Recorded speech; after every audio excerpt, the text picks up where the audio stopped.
அனைவருக்கும் வணக்கம். இங்க ஒரு அழகான கிராமம் இருக்கு. அந்த கிராமத்துல திரௌபதி அம்மனை வணங்கணும் அப்படின்ற மாதிரியும் 18 நாள் அந்த கிராமத்துல திருவிழா நடந்துகிட்டே இருக்கும். இந்த எல்லா நாட்களுமே அக்னி குண்டம் அப்படின்ற ஒண்ணு அங்க எரிஞ்சுகிட்டே தான் இருக்கும். அது இந்த திருவிழா முடியிறப்ப அணைஞ்சு போகும். அது முடியிற சமயத்துல புஷ்பயாகம் அப்படின்ற ஒண்ணு இந்த மக்கள் எல்லாருமே நடத்துவாங்கன்றக்கும் இது பாரம்பரியமா வருடங்களா கடைபிடிச்சுக்கிட்டு இருக்க ஒண்ணு. ஆனா திடீர்னு ஒரு நாள் இந்த புஷ்பயாகம் நடத்த முடியாம போகுது. அதாவது அந்த தீ அணைஞ்சா மட்டும்தான் இந்த புஷ்பயாகம் நடக்கும்ன்றது இல்லையா? தீ அணையவே இல்லை. இது ஒரு நாள் 2 நாள்லாம் பரவாயில்ல, கிட்டத்தட்ட மாச கணக்கா அந்த தீ அணையாம எரிஞ்சுக்கிட்டே இருக்கு. இந்த ஊர் மக்கள் பயப்பட ஆரம்பிக்கிறாங்க. இதுக்கான காரணத்தை தேடும் போது ஊருக்குள்ள பல சம்பவங்கள் நடக்க ஆரம்பிக்குது. இததான் இன்னைக்கு நம்ம தெலுங்குல ரீசெண்டா ரிலீஸ் ஆயிருக்கக்கூடிய லெனின் படத்தோட கதை மூலமா பார்க்க போறோம். இந்த படம் பாத்தீங்கன்னா தமிழ் டப்ல அவைலபிளா இருக்கு. இப்ப இந்த படத்தோட ஸ்டார்டிங் சீன்லயே ஒரு சின்ன பையனை காமிக்கிறாங்க. அவன் இந்த திருவிழா நடந்துகிட்டே இருக்கும்போது இந்த ஊருக்கு அப்படியே நடந்து வந்துகிட்டே இருக்கான். அங்க நிறைய மக்கள் சண்டை போட்டுக்கிட்டே இருக்க, பக்கத்துல பிரசாதங்கள் கொடுக்கணும் அப்படின்னு மாதிரி எல்லாமே தயாரா இருக்கும்போது இவன் கிட்ட போறான். அதை வாங்கணும்ன்ற மாதிரி கைகளை நீட்டிக்கிட்டே இருக்கும்போது தம்பி அங்க சண்டை போட்டுக்கிட்டே இருக்காங்க இல்லையா? அந்த சண்டை முடிஞ்சாதான்ப்பா, அதாவது அங்க கொடி வச்சிருக்காங்க, அந்த கொடியை நட்டு வைக்கிறதுக்காக சண்டை போய்கிட்டே இருக்கு. நான் நடணும் நீ நடணும் அப்படின்ற மாதிரி மாத்தி மாத்தி சண்டை போட்டுக்கிட்டே இருக்காங்க. அது முடிஞ்சாதான் தம்பி இங்க இந்த பிரசாதங்கள் எல்லாத்தையும் கொடுக்க முடியும், நீ போய் லைன்ல நினைப்பான்னு சொல்லும் போது இந்த பையனுக்கு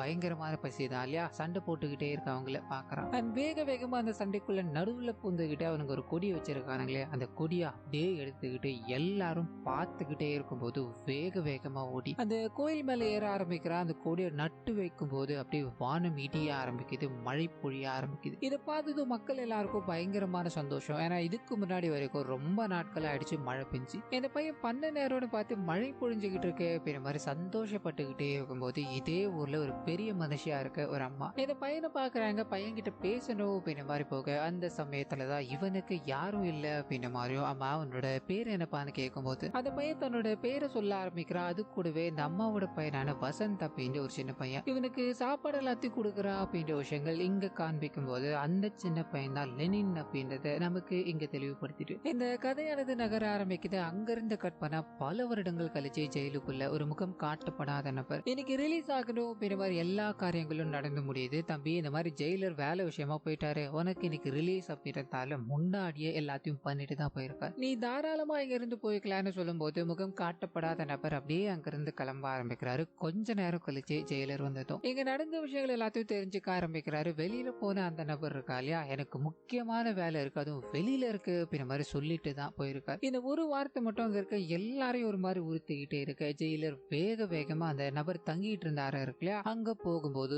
பெருசா ஒரு கிருஷ்ணரோட சிலை மாதிரியான ஒண்ணு வரையப்பட்டிருக்கு. இதுக்கான காரணம் என்ன அப்படின்ற மாதிரி இவர் யோசிச்சுக்கிட்டே இருக்கும்போது இங்க இருந்து கட் பண்ணி இந்த முகம் காட்டப்படாத நபர் இருக்கா இல்லையா, ஒரு ஊருக்குள்ள அதாவது நள்ளிரவுல தன்னந்தனியா நடந்து போய்கிட்டே இருக்கும்போது அவருக்கு முன்னாடி ஒரு பாதுகாவலனான, அதாவது இவரோட நாய் பயணப்பட்டுக்கிட்டு இருக்கு அப்படின்றத நமக்கு காமிக்கும் போது ஒரு வீட்டுக்குள்ள போறாரு. அந்த வீட்டு கதவை தட்டிக்கிட்டே இருக்காரு. ஒரு நபரை வந்து திறக்க ஆரம்பிச்சதும் இதுக்கப்புறம் இங்க என்ன நடந்தது அப்படின்றத காமிக்காம அப்படியே கட் பண்ணா இந்த ஊருக்கு ஒதுக்குப்புறமா ஒரு பெரிய பெரிய பார் இருக்கு. அந்த பாருக்குள்ள இவர் என்றானதோ பாரை பாதுகாத்துக்கிட்டு இருக்கா இல்லையா, இவர் பார்த்து பயப்பட ஆரம்பிக்கிறார். இதை ஒண்ணுமே புரியாம அங்க இருக்க சின்ன பையன் பார்த்துக்கிட்டே இருக்கும்போது இவர் உட்கார இடம் இல்ல அப்படின்றத தெரிஞ்சுக்கிட்டு பார் ஓனர் ஓடி வராரு. என்னோட இடத்துல உட்காரவே இவருக்கு தேவையான விஷயங்கள் எல்லாத்தையும் கொடுறான்னு சொல்லும் போது சின்ன பையனுக்கு ஒரு மாதிரி ஆர்வமா இருக்கு. யாருன்னு அவரை பார்த்து எதுக்காக நான் பயந்துகிட்டு இருக்கேன்னு கேட்கும்போது டேய் அவன் தான்டா லெனின் அப்படின்ட்டு ஒரு வார்த்தையை சொன்னதும் இவனுக்குள்ள பயங்கரமான கோபம் வர ஆரம்பிக்குது. சரின்னா நான் பாத்துக்கிறேன் அப்படின்ற மாதிரி யாருக்கும் தெரியாம ஒரு கத்தி எடுத்து இருப்புல சொல்லிக்கிட்டு அந்த நபர்கிட்ட போக ஆரம்பிக்கிறாரு. ஆனா உங்களை பத்தி தானே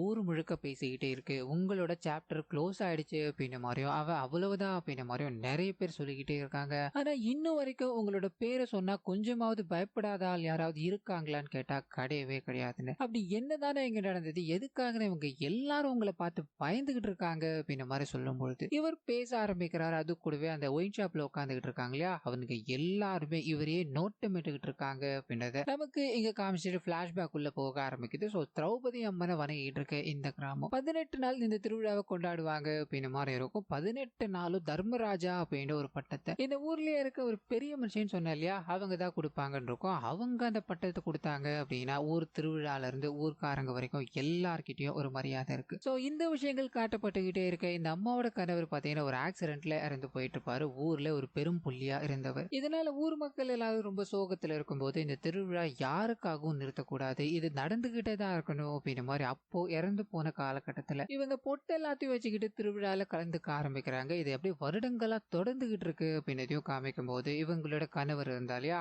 அவருக்கு ஒரு தம்பி இருந்திருப்பார். அதாவது 2ஆம் தரத்துக்கு பிறந்த பையனா இருக்கும். இதனால அவரை ஒதுக்கிட்டு இருக்காங்க அப்படின்ன மாதிரியும், அவரோட பேர் எத்திராஜ் அப்படின்றதையும் நமக்கு இங்க காமிக்கிறாங்க. ஊர் மக்கள் மத்தியில நிறைய பிரிவினைகள் இருந்தாலும் இந்த திருவிழா அப்படின்றது வந்துருச்சுன்னா அதை எல்லாத்தையும் ஒதுக்கி வச்சுக்கிட்டு இந்த 18 நாள் ரொம்ப சந்தோஷமா இருப்பாங்க அப்படின்றத டீட்டெயில்டா காமிச்சு முடிக்கும் போது அந்த சமயம்னு பார்த்து இந்த திருவிழாக்கு நடுவில் அந்த ஊர் எம்எல்ஏ ஒரு பெரிய கட் அவுட் வைக்கணும் அப்படின்ற மாதிரி ட்ரை பண்ணிக்கிட்டே இருக்கு. அந்த ஊர்ல இருக்க பெரிய மனுஷன் சொன்னா இல்லையா, அவங்களோட பேர் கஸ்தூரி அப்படின்றது அந்த இடத்துக்கு வராங்க. இந்த திருவிழால அரசியல் வைக்க கூடாது அப்படின்றது உங்களுக்கு தெரியுமா தெரியாதா, முதல்ல இங்க இருந்து எடுத்தாகணும் அப்படின்ற மாதிரி சொல்லும்போது அந்த எம்எல்ஏ கூட இருக்கவங்க வழக்கத்தை பத்தி எல்லாம் இன்னைக்கு பேசலாமா, கணவர் இறந்து போயும் பொட்டோடையும் பூவோடையும் சுத்திக்கிட்டு இருக்கீங்க, இதெல்லாம் இருந்தா உங்களுக்கு என்ன வந்தது அப்படின்ற மாதிரி பயங்கர கேவலமா பேசிக்கிட்டே இருக்கும்போது இங்க நாயகன் வராரு. இந்த திருவிழால ரத்தம் சிந்தக்கூடாது அப்படின்னு ஒரு விஷயம் இருக்கு, இதனால நல்ல முறையா சொல்றேன், நீங்க இந்த கட் அவுட்டை எடுங்க அப்படின்ற மாதிரி பேசிக்கிட்டே இருக்கு. அங்க இருக்க யாரும் இதை கவனிக்கிறதா தெரியல, இதனால நீ என்னடா கவனிக்கிறது, நான் செஞ்சு காமிக்கிறேன்டா அப்படின்ற மாதிரி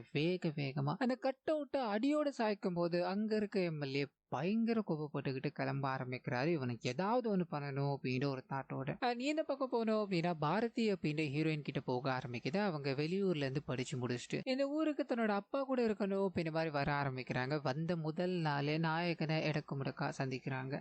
இவங்களுக்கு நடுவுல சின்னதா ஒரு கெமிஸ்ட்ரி ஒண்ணு உண்டாக ஆரம்பிச்சு அது நாளடைவுல காதலா மாறிக்கிட்டு இருக்கு அப்படின்றது எல்லாத்தையும் நமக்கு படிப்படியா காட்டிக்கிட்டே இருக்கு. கட் பண்ணி பிரசன்ட்ல அந்த பார்ல உட்காந்து எல்லாத்தையும் இதை கவனிச்சுக்கிட்டு இருக்காங்க இல்லையா, கொஞ்சம் கொஞ்சமா இன்னும் ஆளுங்க அங்க வந்துகிட்டு இருக்காங்க அப்படின்னு நமக்கு காமிச்சிட்டு இந்த பிளாஷ்பேக் உள்ளே போக ஆரம்பிக்குது. 2 பேருக்கும் நடுவுல ஆல்மோஸ்ட் காதல் இங்க உலா வந்துகிட்டு இருக்கு அப்படின்னு மாதிரி இருக்கு இல்லையா. இதை கன்ஃபார்ம் பண்ணுவோமே அப்படின்னு மாதிரி நாய்க்கு ஒரு நாள் பேருந்து பயணத்துக்கு இவரை கூப்பிடும் போது திடீர்னு பக்கத்து ஊருக்காரங்களால, அதாவது துளசி அப்படின்ற ஒரு கேரக்டர் இருக்கான், அவனால இவங்க கடத்தப்படுறாங்க அப்படின்ற மாதிரியும் நாயகன் இதை தெரிஞ்சுக்கிட்டு அவனுங்களை விடக்கூடாது அப்படின்ற மாதிரி பயங்கரமா சண்டை போட்டுக்கிட்டே இருக்கு. அந்த சமயம்னு பார்த்து நாயகனுக்கு இந்த சண்டையில உதவணும் அப்படின்ற ஒரு கேரக்டர் உள்ள வர ஆரம்பிக்கிறாரு. இவரோட பேர் வசந்த் அப்படின்றது. சின்ன வயசுல நாயகன் கூட நின்னார் இல்லையா, அவர் தான். சின்ன வயசுல 2 பேருமே ஒன்னாதான் வளர ஆரம்பிக்கிறாங்க. இவர் படிக்கணும் அப்படின்ற மாதிரி வெளியூர் போயிட்டு இப்பதான் படிப்பு எல்லாத்தையும் முடிச்சுட்டு வந்திருக்காரு அப்படின்ற மாதிரியும் அந்த ஊருக்குள்ளே ஒரு ஹாஸ்பிட்டல் தொடங்க போறாரு அப்படின்ற மாதிரியான விஷயங்கள் இங்க பேசிக்கிட்டே இருக்கும்போது தெரிய ஆரம்பிக்குது. அந்த சமயத்துலதான் இவங்க ஹாஸ்பிட்டல் தொடங்கணும் அப்படின்றதுக்காக எல்லா வேலைகளும் பார்த்துட்டாங்க. லைசன்ஸ் அப்படின்றது இன்னும் டிலே ஆகிக்கிட்டே இருக்கு. இதுக்கான காரணம் என்னன்னு தேடும் போது எம்எல்ஏன்னு தெரிய ஆரம்பிக்குது. பயங்கர கோபத்தோட ஒண்ணு பண்ணலாம், நம்ம ஹாஸ்பிட்டல் திறக்கலாம், ஹாஸ்பிட்டலை திறந்து வைக்கணும் அப்படின்றதுக்காக நம்ம எம்எல்ஏவை கூப்பிடலாம் அப்படின்ற மாதிரி அவரை கூப்பிட்டு அவரை எல்லாரும் முன்னாடி அசிங்கப்படுத்த ஆரம்பிக்கிறாங்க. பயங்கர கோபம், அதாவது ஏற்கனவே லெனின் இவரை காயப்படுத்திட்டான், இப்ப இவர் வேறையா, இதுக்கு சும்மா விடக்கூடாது அப்படின்ற மாதிரி பயங்கர வன்மத்தோட இங்க இருந்து போக ஆரம்பிக்க இப்ப திருவிழாக்குள்ளேயே போக ஆரம்பிக்கிறது. ஒவ்வொரு நாட்களா இந்த திருவிழால கடந்துகிட்டே இருக்கும்போது நாயகனோட காதல் எங்க கை கூடுது. 2 பேரும் காதலிக்க ஆரம்பிச்சிட்டாங்க அப்படின்றது ஒரு பாடல் மூலமா நமக்கு காட்டப்பட்டுக்கிட்டே இருக்கு. ஹீரோயின் இருக்காங்க இல்லையா, அவங்களோட அக்கா ஒருத்தவங்க இருக்காங்க, அவங்கள காதலிக்கிற அப்படின்ற பேர்ல ஒருத்தர் பின்னாடி சுத்திக்கிட்டே இருக்கும்போது இந்த விஷயத்த அதே ஊர்ல இருக்க தாமோதரன் அப்படின்றவர் கவனிக்கிறார். இவருக்கு இந்த ஃபேமிலியை பார்த்தாலே சுத்தமா பிடிக்காது, இதனால பயங்கர கொச்சையான வார்த்தைகளால பேசிக்கிட்டே இருக்கும்போது கஸ்தூரி இதை கவனிக்கிறாங்க. அண்ட் ரொம்ப காயப்பட்டு நின்றுகிட்டே இருக்கும்போது உடனே எத்திராஜு இவங்களை எதுக்காக அந்த மாதிரி பேசிக்கிட்டு இருக்கான்னு உள்ள போக எத்திராஜோட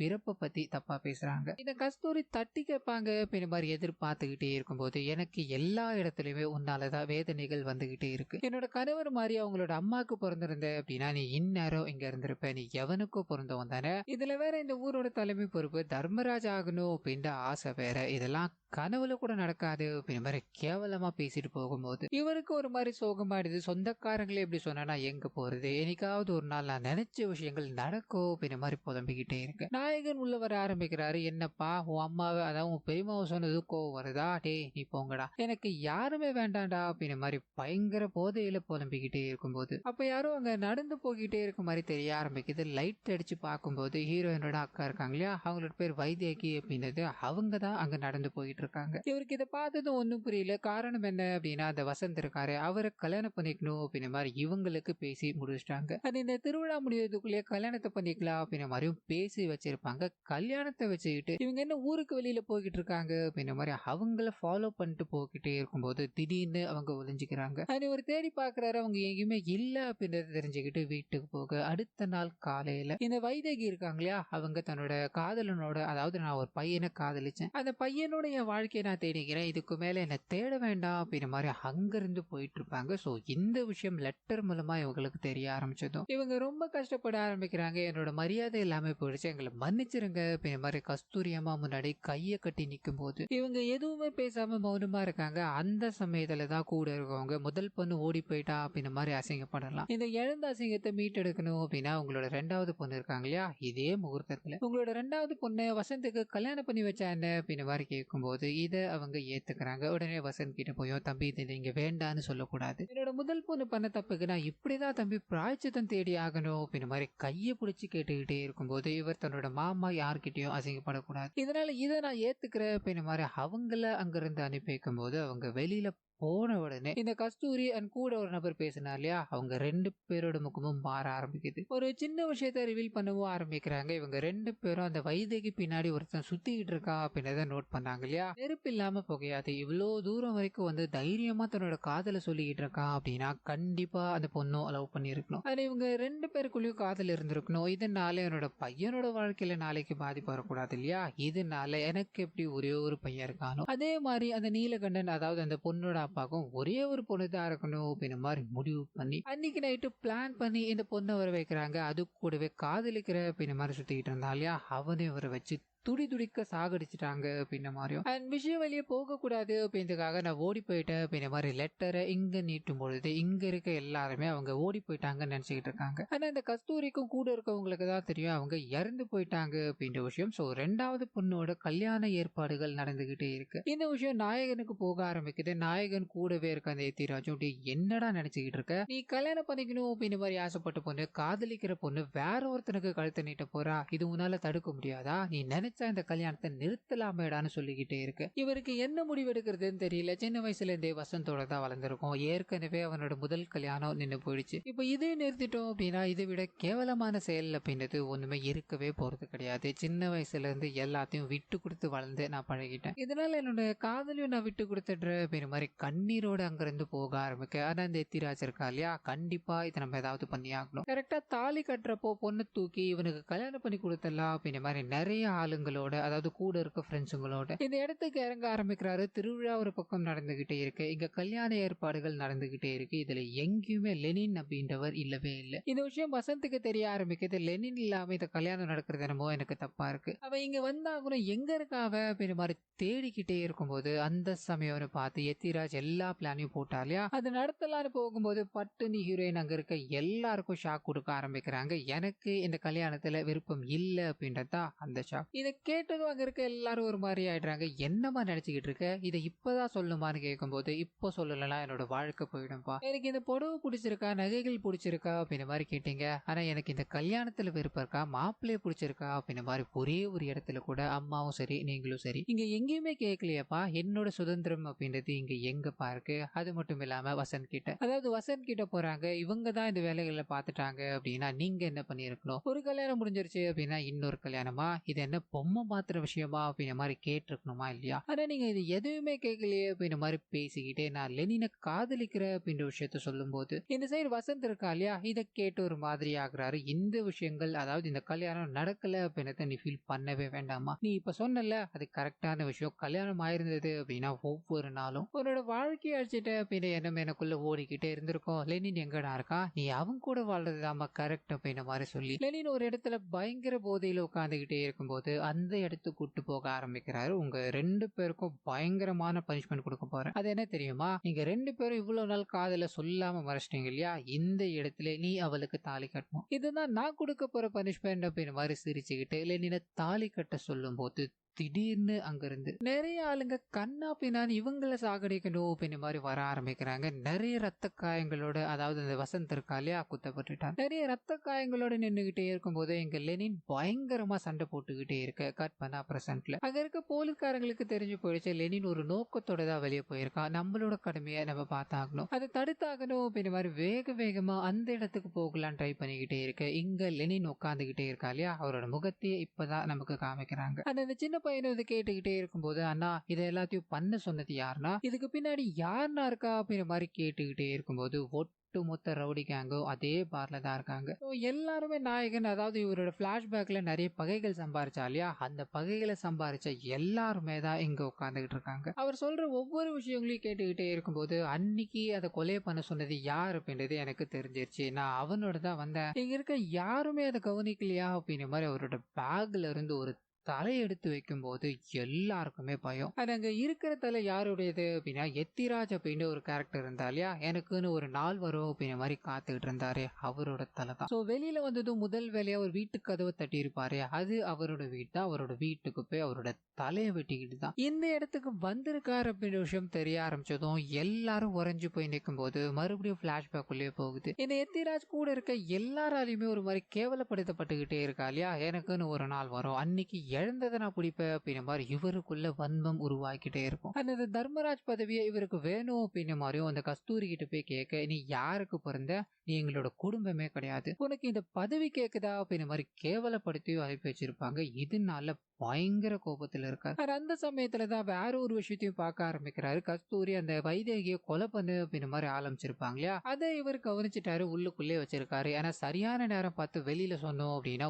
ஊர் மக்களே சேர்ந்து கஸ்தூரியை முடிச்சு விட்டுருவாங்க. இப்போ அவங்களோட ரூட் கிளியர் ஆயிடுச்சு. அடுத்ததா அவங்களோட பையனான வசந்த் இருக்கான், அவங்க கதையை முடிக்கணும் அப்படின்ற மாதிரி தான் நேரம் பார்த்து காத்துக்கிட்டே இருக்கும்போது எம்எல்ஏ கிட்ட பிரச்சனை ஏற்பட ஆரம்பிக்குது. சரி, எம்எல்ஏ பிரச்சனையை வச்சு நம்ம போட்டு தள்ளிட்டோம் அப்படின்னா இது எம்எல்ஏ மேல தானே பழியா போகும் அப்படின்ற மாதிரி முடிவு பண்ணி தான் திருவிழால நாயகனுக்கு கடத்தி கல்யாணம் பண்ணி வைக்கணும் அப்படின்னு எண்ணத்தோடலாம் இவர் ஆளுங்களை இறக்கல. அங்க இருக்க வசந்த போட்டு தள்ளணும் அப்படின்னு நோக்கத்தோட தான் இறக்கி இருக்காரு. அது இப்ப ஃபெயிலியர் ஆயிடுச்சு அப்படின்னு நமக்கு காமிக்கும் போது வேக வேகமா ஆளுங்களா இருக்கானுங்களா அனுப்பின ஆளுங்க, அவனுக்கு காயத்தோட இருக்கும்போது ஒழுங்குமுறை தான் இங்க இருந்து நீங்க போயிடுங்கடா, அவன் அதாவது லெனின் இதை யார் பண்ணாங்க அப்படின்னு மாதிரி தேட ஆரம்பிச்சுட்டான். அவன் கண்டிப்பா அவங்க கிட்ட வந்துருவான். அதுக்கப்புறம் நான் ரிவீல் ஆயிர மாதிரி இருக்கும். இந்த விஷயங்கள் எதுவுமே எனக்கு வேண்டாம், முதல் வேலையா நீங்க இங்க இருந்து கிளம்புங்க அப்படின்னு மாதிரி அனுப்பி வைக்கும் போது இந்த பக்கம் நாயகன் கிட்ட போக ஆரம்பிக்குது, யார் இதை பண்ணது அப்படின்னு மாதிரி வெறித்தனமா தேடிக்கிட்டே இருக்கும்போது அந்த சமயத்துலதான் வசந்த், டேய் எனக்கு ஒண்ணுமே ஆகலடா, நீ என்ன பண்ணிக்கிட்டு இருக்க, இப்பதான் கல்யாணம் பண்ண இல்லையா, இது எல்லாத்தையும் விட்டு தள்ளு, உன்னோட மனைவியோட நேரத்தை செலவிட்டுடா, இதெல்லாம் அப்புறம் பார்த்துக்கலான்னு சொல்லும் போது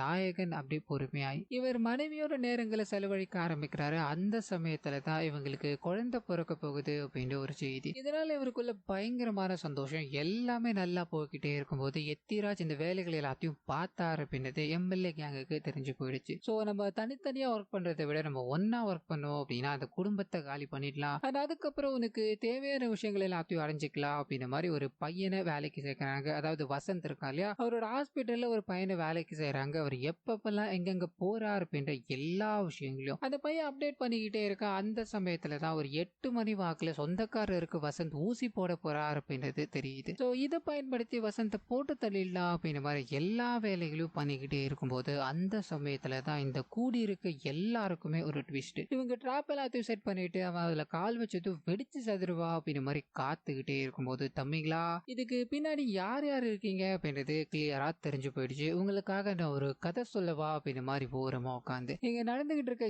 எல்லா விஷயத்துக்குமே இவர் தான் காரணம் அப்படின்ற ஒரு ட்விஸ்ட்டை ரிவீல் பண்ண ஆரம்பிக்கிறாரு. இவரோட அம்மா தான் அந்த வைத்தியகியை கொலை பண்ணாங்க அப்படின்ற மாதிரி காமிச்சிருப்பாங்க இல்லையா, இவங்களோட அம்மா ஜஸ்ட் இன்ஸ்ட்ரக்ஷன் மட்டுமே தான் சொன்னாங்க. இது எல்லாத்துக்கும் மூல காரணமா இருக்கிறது இவர் தான். இதுக்கான காரணம் என்ன அப்படின்னா, பாரதி இவருக்கு பார்த்த உடனே பிடிச்சி போயிடுச்சு. அதாவது ஊருக்குள்ள காலேஜ்குள்ள இவங்களை பார்க்கும் போதெல்லாம் ஒரு மாதிரி ஆசையாடுது. காதல் பண்ணிக்கிட்டு இருக்கும்போது அந்த சமயத்துல தான் முதல் பொண்ணை கல்யாணம் பண்ணிக்கோ அப்படின்ற மாதிரி ஒரு டிமாண்ட் வருது. இப்ப முதல் பொண்ணை கல்யாணம் பண்ணிட்டு அவ கூட வாழணும் அப்படின்னு எனக்கு கிடையவே கிடையாதுமா, உங்ககிட்ட நான் எதுவுமே கேட்டது இல்லை இல்லையா, உன்னையே ஒண்ணு கேட்கறேன், எனக்கு அந்த 2வது பொண்ணை கல்யாணம் பண்ணிக்கணுமா, நான் சொல்ற விஷயங்களை மட்டும் நீ பண்ணு, மிச்சம் எல்லாத்தையுமே நானே பாத்துக்கிறேன் அப்படின்ற மாதிரி சொல்லிட்டு இவர் ஸ்ட்ரைட்டா வைத்தியகியை கொலை பண்ணணும் அப்படின்ற மாதிரி முடிவு பண்றாரு. காரணம் என்ன அப்படின்னா, இந்த கல்யாணத்தை வேணான்னு சொல்லிட்டாங்க அப்படின்னா என்னோட அக்காவை கல்யாணம் பண்ணிக்க மாட்டாரு அப்படின்ற மாதிரி அவங்களுக்குள்ள பேட் இம்ப்ரெஷன் கிரியேட் ஆக ஆரம்பிச்சிடும். இது நமக்கு வேண்டவே வேணாம், நம்ம ஃப்ரெஷ்ஷா போவோம், அவங்களுக்கு ஒரே ஒரு பொண்ணு இருக்கதா செட் பண்ணிப்போம் அப்படின்ற மாதிரி துடி துடிக்க இவர் தான் சாகடிக்க பிளான் போட்டு அண்ட் ஓடி போயிட்டேன் அப்படின்ற மாதிரி லெட்டர் கூட எழுதியிருப்பாங்க இல்லையா, அது எல்லாத்தையுமே இவர் தான் பண்ணார் அப்படின்ற மாதிரியும் அண்ட் பழி வாங்கணும் அப்படின்றதுக்காக தான் ஒவ்வொரு நாளும் துடிச்சுக்கிட்டே இருந்தார் அப்படின்றதும் இங்க நமக்கு ரிவீல் ஆகும்போது ஒட்டுமொத்த கேங்கும் கூட ஆரம்பிக்குது. இதுக்கு நடுவில் இந்த திருவிழா பார்த்தீங்கன்னா 18 நாள் நிறைவடைஞ்சிருக்கும். அந்த அக்னி குண்டம் முழுமையா அணிஞ்சா மட்டும்தான் இவங்க புஷ்பயாமம் அப்படின்ற ஒன்று தான் பண்ண முடியும் இல்லையா, அது அணையக்கூடாது, ஏன்னா திருவிழா முடிஞ்சிடும். வந்துரும். இந்த திருவிழா தான் அவங்களுக்குள்ள இருக்க காதலை உருவாக்குச்சு. இந்த திருவிழா வச்சு அவனுங்களை முடிக்கணும் அப்படின்றதுக்காக அந்த நெருப்பு அணையாம இவ்வளவு நாட்கள் இவரு தான் பார்த்துக்கிட்டு இருந்தார் அப்படின்ற விஷயம் ரிவீல் ஆக ஆரம்பிக்குது. ஸோ இது எல்லாத்தையும் சொல்லிட்டு அவனே எனக்கு பழி வாங்கணும்ப்பா, இதுக்கு உதவுனீங்கன்னு வைங்களேன், உங்களுக்கு என்ன கேட்டாலும் நான் பண்றேன் அப்படின்ற மாதிரி ஒருத்தரையும் ஆசை வார்த்தைகள் பேசி தன்னோட பக்கம் இழுக்க ஆரம்பிக்கிறாரு. நாயகனை நம்ம மறைமுகமாலாம் பழி வாங்க போறது கிடையாது, டைரக்டா தான் பண்ண போறோம் அப்படின்ற மாதிரி நாயகன் கிட்ட ஒரு சீடி போகுது. அதை கேட்க வசந்த் என்னென்ன காரியங்கள் பண்ணியிருக்காரு அப்படின்றது தெரிய ஆரம்பிக்குது. உன்னோட நண்பர்கள்லாம் அவன் காதலுக்கு உதவுனாங்க இல்லையா, ஒருத்தனா இங்க செத்துக்கிட்டே இருக்கான்ப்பா. என்னோட காதல் கை கூடாம உன்னோட காதல் கை கூடி சந்தோஷமான வாழ்க்கையை வாழ்ந்துகிட்டு இருக்க இல்லையா, இது எனக்கு சுத்தமா பிடிக்கல. இன்னும் ஒரு 2 பேர் இருக்கானுங்க, அவனுங்களை நீ வந்தாதான் கொலை பண்ணுவேன் அப்படின்ற மாதிரி நான் வச்சிருக்கேன், நீ உடனடியா வந்திருப்பான்னு சொல்லும்போது நாயகனுக்கு ஒண்ணுமே புரியல. கூடவே தம்பி ஸ்தானத்துல பழகிட்டு இருந்த ஒருத்தன் இப்படி ஒரு வேலையை பார்த்திருக்கான் அப்படின்றத ஏத்துக்க முடியல. வேகமா தன்னோட மனைவி கிட்ட போய் இந்த நடந்த விஷயங்கள் எல்லாத்தையும் சொல்றாரு. முதல்ல மனைவியை சேஃப்டி பண்ணணும் அப்படின்ற மாதிரி அந்த திரௌபதியோட அறை இருக்கு இல்லையா, அங்க பூட்டி வச்சுட்டு தன்னோட நண்பர்களை தேடி போய்கிட்டே இருக்கும்போது இங்க இவனுங்க மொத்தமா வர ஆரம்பிக்கிறானுங்க. பெண் வேடம் எல்லாத்தையும் அணைச்சிக்கிட்டு நாயகனோட முகத்துல மிளகா பொடி எல்லாத்தையும் தூவி விடும்போது கண்கள் தெரியாம இவர் கஷ்டப்பட்டுக்கிட்டே இருக்கும்போது, நீ என்னோட உயிராச்சப்பா, உன்னை நான் எதுவுமே பண்ண மாட்டேன், ஆனா நீ பாரதிய திரௌபதியோட ரூமுக்குள்ள வச்சு கூட்டிட்டு வந்திருக்கப்பா, இது கரெக்டா இருக்குமா, அவங்க அங்கதான் இருக்காங்களா அப்படின்னு மாதிரி கேட்கும்போது நாயகனுக்கு பயம் வர ஆரம்பிக்குது. அந்த இடத்துக்கு தேடி போக்கிட்டே இருக்காரு, கண்கள் வேற சரியா தெரியவே கிடையாது. இதனால அங்க இருக்க இந்த கால்கள்ல விழுந்து கெஞ்ச ஆரம்பிக்கிறாரு, எங்களை விட்டுடுங்கடா, அவளுக்கு எதுவுமே தெரியாது, நீ சொன்ன ஒரே காரணத்துக்காக தானே கல்யாணம் பண்ணேன், இவ இப்படி பண்ணலாமாடா அப்படின்ற மாதிரி அவர் கெஞ்சிக்கிட்டே இருக்கும்போது, தம்பி இந்த சீனுக்குலாம் அங்க இடமே கிடையாது, அந்த அறைக்குள்ள இல்ல அப்படின்னா ஒன்னு இங்க இருந்து தப்பிச்சு போயிருக்கணும், அப்படி இல்லைன்னா செத்து போயிட்டு இருப்பாளோ அப்படின்ற மாதிரி நாயகன் கிட்ட அவங்க இறந்து போயிருப்பாங்களோ அப்படின்ற விஷயத்த அழுத்தி சொல்லும் போது இவருக்கு பயங்கர கோபமாயிடுது. அங்க இருக்க ஒரு கத்தி அப்படியே புடிச்சு வேகமா வீசிக்கிட்டே இருக்கும்போது இவருக்கு கண்கள் வேற தெரியல இல்லையா, அந்த வசந்த் அப்படியே நகர்ந்து போக பட்டுன்னு அவங்களுக்கு பின்னாடி பாரதி இருக்காங்க, ஒரே சொருவு. அதாவது நாயகனோட கத்தி அவங்களோட வயித்தை கிழிக்குது அப்படின்னு மாதிரி ரியலைஸ் பண்ணி பாக்குறதுக்குள்ள இங்க எல்லாமே நடந்து முடிஞ்சிருது. துடிக்க அவங்க அந்த இடத்துல இறந்து போகும்போது நாயகனோட கண்கள் அப்படியே ரெட்டா மாற ஆரம்பிக்குது. தன்னோட மனைவி இறந்து போயிட்டாங்களே அப்படின்ற மாதிரி சோகத்துல இருக்கும்போது கூட இருக்க நண்பர்கள் எல்லாத்தையுமே சாகடிக்கிறார். அன்னைக்கு உன்னோட அப்பாவை கொலை பண்ணது நான் கிடையாதுரா, இது உனக்கு புரிஞ்சிருக்கும்னு நினைக்கிறேன் அப்படின்ற மாதிரி நாயகன் பிரசன்ட்ல சொல்லும்போது, சோ அந்த பையன் ஸ்டார்டிங்ல இவர் தான் லெனின் அப்படின்றது தெரிஞ்சதும் கத்தியோட வந்திருப்பா இல்லையா, அதுக்கான காரணம் தன்னோட அப்பாவை இவன் தான் கொலை பண்ணா அப்படின்றது தான். இப்ப இங்க நடந்த விஷயங்கள் தெரிய ஆரம்பிச்சதும் அந்த கத்தி இருக்கு இல்லையா எடுத்து கொடுக்குறான். ஆனா இங்க ஒரு தலையை கொண்டு வந்துட்டீங்க, இன்னும் 99 பேர் கிட்ட இருக்கானுங்கண்ணா, அவங்களோட எல்லா தலையும் வெட்டுங்கண்ணா அப்படின்ற மாதிரி பயங்கர ஆக்ரோஷமா பேசிக்கிட்டே இருக்க, முதல் வேலையா இங்க இருக்க எல்லா பசங்களும் வெளியே போங்கடா, எனக்கு கொலை பண்ணணும்னு வந்தவங்க மட்டும் இங்க இரு அப்படின்ற மாதிரி சொல்லிட்டு எல்லாருக்கூடயும் சண்டை போட்டுக்கிட்டே இருக்கு. அதே சமயத்துல போலீஸ்காரங்களுக்கு இங்க ஒரு சில விஷயங்கள் தெரிய ஆரம்பிக்குது. முதல்ல அந்த எத்திராஜோட வீட்டுக்கு போய் எத்திராஜ் மூலமாவே இவரை கொலை பண்ணணும், அதாவது லெனின் மேல பகை இருக்கிறவங்க எல்லாருமே அந்த பாருக்கு வந்துருங்கடா அப்படின்ற மாதிரி போனை போட்டு சொல்ல வச்சுட்டு இப்போ எத்திராஜ கொலை பண்ணிட்டேன். சோ அவனுக்கு தேடி போய் கொலை பண்ணணும் அப்படின்ற எண்ணம் கிடையாது போல. ஒட்டுமொத்த எதிரியும் ஒரே இடத்துல அவர் வச்சிருக்கான். அந்த இடத்துல அவன் என்ன பண்ணிட்டு இருக்கானோ அப்படின்ற மாதிரி இவங்க அங்க போகலாம் ட்ரை பண்ணும்போது லிட்டரலி அங்க அப்படியே சூர சம்காரம் நடக்க ஆரம்பிக்குது. ஒருத்தனையும் அவன் ரொம்ப கொடூரமான முறையில கொலை பண்ணிக்கிட்டே இருக்கும்போது இவனுக்கு பட்டன மிளகா பொடி அடிக்க ஆரம்பிக்கிறானுங்க. அந்த சமயத்துல தான் நாயகனுக்கு இதுக்கு முன்னாடி நடந்தது இல்லையா, மிளகா பொடியில் அடிச்சிருப்பாங்க இல்லையா, அப்பவே பார்வை போயிடுச்சு அப்படின்ற மாதிரியும் அது இவருக்கு ட்ரீட்மெண்ட் கொடுக்குற அப்படின்ற மாதிரி போலீஸ்காரர் சொல்லியிருப்பாரு. இல்ல, என்னோட பாரதி இல்லாத இந்த உலகத்தை நான் பார்க்க விரும்பல அப்படின்ற மாதிரியும் நாய் கூடவே பயணப்பட்டுக்கிட்டே இருப்பாரு. அதுக்கான காரணம் என்ன அப்படின்னா நாயோட கழுத்துல சங்கிலி இருக்கு. அந்த சவுண்டை வச்சுதான் இவர் எல்லா விஷயங்களையும் இப்ப பண்ணிக்கிட்டு இருக்காரு அப்படின்றது ரிவீல் ஆகும்போது இங்க இருக்கவங்களுக்கு அது தெரிய ஆரம்பிக்குது. அது கூடவே இந்த இடத்துக்கு அந்த வசந்த் இருக்கா இல்லையா, அவர் பழி வாங்கணும் அப்படின்ற மாதிரி வர ஆரம்பிக்கிறாரு. நாயகனுக்கு பார்வை இல்ல அப்படின்றத உணர்ந்துகிட்டு இவரை பயங்கரமா தாக்கிக்கிட்டே இருக்கும்போது அந்த சமயத்துலதான் ஜெயிலுக்குள்ள இருக்கும்போது நாயகன் நிறைய விஷயங்களை கத்துக்கிட்டு இருந்தாரு. பார்வை இல்ல அப்படின்றத தெரிய வைக்க கூடாது, அது நம்ம காதுகளை பயன்படுத்தணும் அப்படின்ற மாதிரி சின்னதா ஒரு சத்தம் கேட்டா கூட அது கரெக்டா ஐடென்டிஃபை பண்ணும்போது இந்த விஷயம் இவருக்கு இந்த சண்டையில உதவ ஆரம்பிக்குது. எல்லாரையும் அடிச்சு போட்டுட்டு கடைசியா வசந்த் இருக்கா இல்லையா, அவரை பயங்கரமா காயப்படுத்திட்டு எனக்கு உன் மேல கோவமே கிடையாதுடா, ஆனா என்னோட மனைவியை நீ கொலை பண்ணிட்ட இல்லையா, என்னோட மனைவி எனக்கு ரொம்ப ரொம்ப பிடிக்கும்டா அப்படின்ற மாதிரி அந்த இடத்துல அவரை சாகடிச்சுட்டு இவர் அந்த இடத்துல அப்படியே பொத்துன்னு விழுந்து போக மக்கள் வர ஆரம்பிக்கிறாங்க. போலீஸ்காரங்களும் இது பாக்குறாங்க. மொத்த இடமும் ரத்த வெள்ளமா நிறைஞ்சிருக்கு. நாயகன் உயிரோட இருக்காரு அப்படின்றத தெரிஞ்சுக்கிட்டு கஷ்டப்பட்டு அவரை தூக்கிட்டு போய்கிட்டே இருக்கும்போது கடவுள், அதாவது திரௌபதி அம்மனோட அறை திறக்கப்படுது. அவங்களுக்காக பூஜைகள் நடத்தப்பட்டுக்கிட்டே இருக்கும்போது மகாபாரத போர்ல கடைசியா மிஞ்சினது ஒரே ஒரு நாயம். அந்த நாய் கூட இந்த தர்மராஜா அப்படின்றவர் மட்டும்தான் அதுதான் இங்க நடந்துகிட்டு இருக்கு அப்படின்ற மாதிரி சொல்லும்போது நாயகனை மகாபாரத கதையோட ஒப்பிட்டு இந்த படத்தை இத்தோட முடிக்கிறாங்க. ஸோ கண்டிப்பா இந்த படம் உங்க எல்லாருக்கும் பிடிச்சிருக்கோ அப்படின்ற மாதிரி நம்புறேன். இந்த வீடியோல ஏதாவது நிறைய குறைகள் இருந்தது அப்படின்னா அதை மறந்துடாம கமெண்ட்ஸ்ல பதிவிட்டுருங்க.